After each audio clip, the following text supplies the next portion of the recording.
కురూపి రాకుమారి. రాజుపాలెమనే కుగ్రామంలో ఉండే పార్థుడనే యువకుడికి ఇక ఆ గ్రామంలో ఉండాలనిపించలేదు. తండ్రి చనిపోయిన తర్వాత అప్పులు తీర్చడానికి ఉన్న ఒక్క ఇల్లు అమ్మవలసి వచ్చింది. వాడు బ్రతుకు తెరువు కోసం ఒకనాటి సూర్యోదయం వేళ ఆ గ్రామం వదిలి రాజధాని నగరానికి ప్రయాణమయ్యాడు.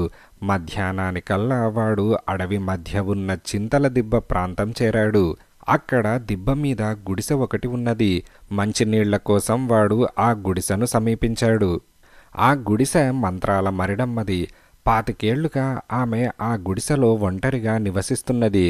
పార్థుడు 4 సార్లు గట్టిగా కేక వేసి పిలిచాక మంత్రాల మరిడమ్మ గుడిసె తలుపులు తీసి బయటకు వస్తూ, ఎవడ్రావాడు, ఏమా ధైర్యం, నా అంత దాన్ని అలా కేక వేసి పిలవడమేనా అని కోపంగా అన్నది. మరిడమ్మ నుదుటి మీద పెద్ద ఎర్రని బొట్టు, మెడ నిండా రకరకాల పూసల దండలు, జడలు కట్టిన రాగి రంగు జుట్టు, పిల్లి కళ్ళు, తీవ్రమైన కంఠస్వరం. ఇవన్నీ చూసి పార్థుడు కాస్త భయపడ్డాడు. అయితే వాడు తనని తాను సర్దుకొని, మంచి ఎండన పడి వచ్చాను, కాసిన్ని మంచినీళ్ళిచ్చి పుణ్యం కట్టుకో అత్తా అని అన్నాడు. అది విని మరిడమ్మ, వరుసలు కలిపేవాళ్లంటే నాకు చచ్చేంత చిరాకురా అబ్బి, సరే నీళ్లకేం కర్మ, ఏకంగా కోడి కూర రొట్టెలు తిని కాసేపు నడుం వాల్చి చల్లపడ్డాక వెళ్దువుగాని లోపలికిరా అంటూ మరిడమ్మ గుడిసెలోకి దారితీసింది. అక్కడ మరిడమ్మ పెద్ద విస్తటిలో వడ్డించిన కోడి కూర రొట్టెలు తింటూ, అద్భుతమైన కూర, అమోఘమైన రొట్టెలు, నిజంగా నీ చేతిలో ఏదో మంత్రముందత్తా అని పార్థుడన్నాడు. ఆ మాటలకు మరిడమ్మ పొంగిపోయింది. సాయంత్రం పార్థుడు నగరానికి బయలుదేరబోతూ ఉండగా సంగతి తెలుసుకొని మరిడమ్మ, అక్కడ నీకు తెలిసిన వాళ్ళెవరైనా ఉన్నారా, నీ దగ్గర డబ్బేమైనా ఉన్నదా అని అడిగింది. రెండిటికీ లేదన్నట్టు పార్థుడు తల ఊపాడు. మరిడమ్మ పెద్దగా నవ్వి, చూడబోతే నువ్వు సత్యకాలపు సత్తెయలా ఉన్నావు, ఆ మాయదారి పట్నంలో నువ్వు నెగ్గుకు రాలేవురా అని మరిడమ్మ అన్నది. పార్థుడు ఏమనాలో తెలియక మౌనంగా ఊరుకున్నాడు. మరిడమ్మ ఆప్యాయంగా, ఏ మాట కామాటే చెప్పుకోవాలరా అబ్బి, నీ ముఖంలో ఏ చక్రవర్తికి లేని కళ ఉంది, ఆ తలకాయ మీదకి కిరీటం ఒక్కటే తక్కువ అని అన్నది. రూపమిచ్చిన బ్రహ్మ నుదుటి మీద మంచి రాత రాయలేదు, నన్నేం చేయమంటావు అని పార్థుడన్నాడు. మరిడమ్మ ఒక క్షణం ఆలోచిస్తూ ఊరుకొని, సరే 4 రోజుల పాటు నా దగ్గర ఉండు, అత్త అంటూ వరస కలిపావు, నీ తలరాత సరిచేస్తాను, మన రాకుమారిని నీకిచ్చి పెళ్లి చేస్తాను అని అన్నది. వేళాకోళం ఆడ్డానికి నీకెవరూ దొరకలేదా అత్త, నువ్వు ఉండమంటున్నావు గనక అలాగే ఉంటాను, రాజును చేస్తానంటూ ఆశ పెట్టనవసరం లేదు అని పార్థుడన్నాడు. మరిడమ్మకు రాకుమారి మీద చాలా అభిమానం.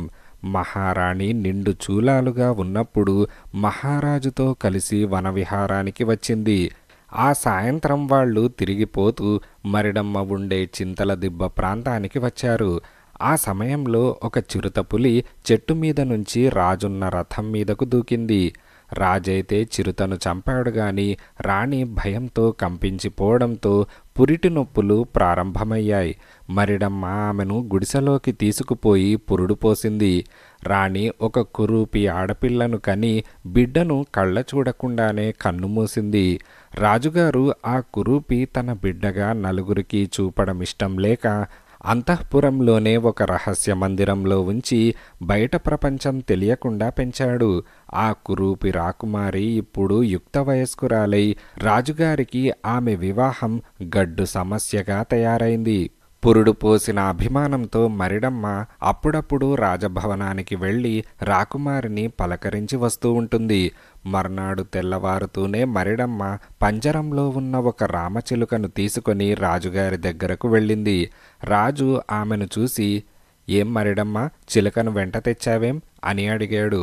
మహారాజా, నేను లోగడ వచ్చినప్పుడు రాకుమారి చిలక కావాలన్నది అంటూ బొంకేసింది.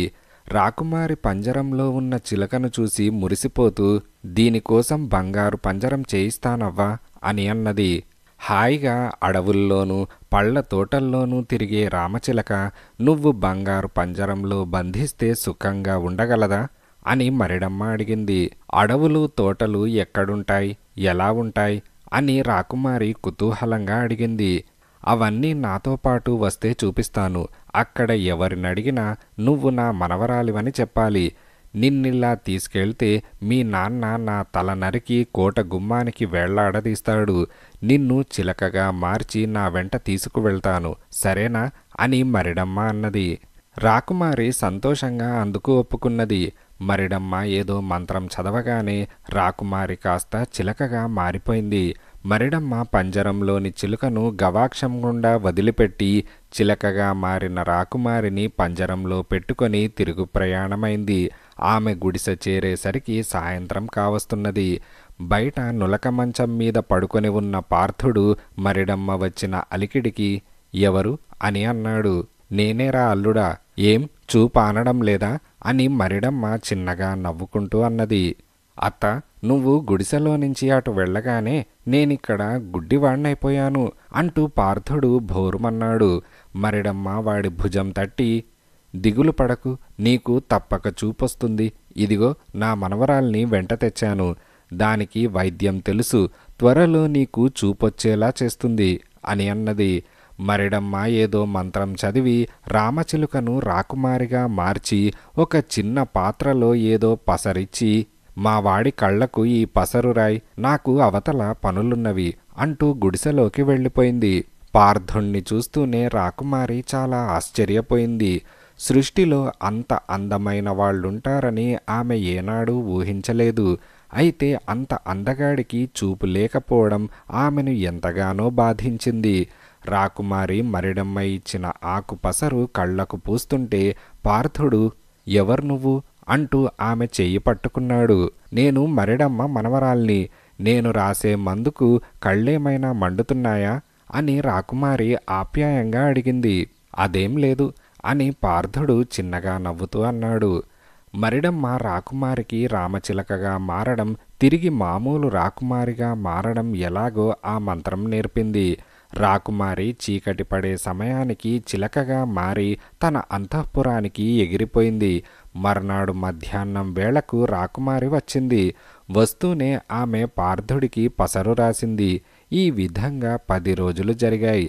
తనకు వైద్యం చేస్తున్న మరిడమ్మ మనవరాలు తన పక్కన లేకుండా జీవించలేనేమోనన్న భయం పట్టుకున్నది పార్థుడికి. ఒకరోజు రాత్రి వాడు మరిడమ్మతో, అత్త, కంటిచూపు తిరిగి వస్తే ఆ చలవ నీ మనవరాల్దే. ఆమెకు అభ్యంతరం లేకపోతే ఆమెను పెళ్లి చేసుకుంటాను అని అన్నాడు. అదేమిట్రా అబ్బి, నీకు రాకుమారితో పెళ్లి జరపాలనుకుంటున్నాను కదా అని మరిడమ్మ అన్నది. నాకు ఏ రాకుమారి అవసరం లేదు.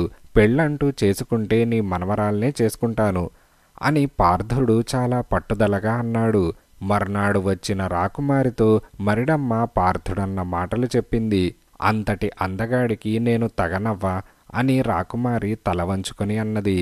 మా వాడికి చూపు రాదనే కదా నీ భయం అని మరిడమ్మ అన్నది. అందుకు రాకుమారి కంగారు పడి, అదేం మాట అవ్వా, ఆయనకు చూపు లేకపోయినా నాకుందిగా అని అన్నది. మరిడమ్మ సంతోషంగా, ఇద్దరికీ ఒకరి మీద ఒకరికి ఇంత ఇష్టం ఉన్నప్పుడు ఇంకా దాగుడు మూతలెందుకు? రాజ్యం కోసం కాక నిన్నుగా ఇష్టపడేవాడికిచ్చి నీ పెళ్లి జరిపించాలన్నది మీ నాన్నగారి ఆశ. ఇక పార్థుడికి కళ్ళు కనిపిస్తాయిలే అని అన్నది. రాకుమారి ఆనందంగా తన భవనానికి వెళ్ళిపోయింది. మర్నాడు తిరిగి ఆమె రాగానే మరిడమ్మ పార్థుడితో, అల్లుడు, నా మనవరాలొచ్చింది. పెళ్లి ముహూర్తం కూడా పెట్టేశాను. ఒకసారి నీ కాబోయే భార్యను చూడు అంటూ మంత్రం చదివి పార్థుడి కళ్ళను తాకింది. పార్థుడు కళ్ళు తెరిచి, ఆహా, నాకు చూపొచ్చింది అంటూ మరిడమ్మ పక్కనే ఉన్న కురూపి రాకుమారిని చూసి చప్పున తలదించుకున్నాడు.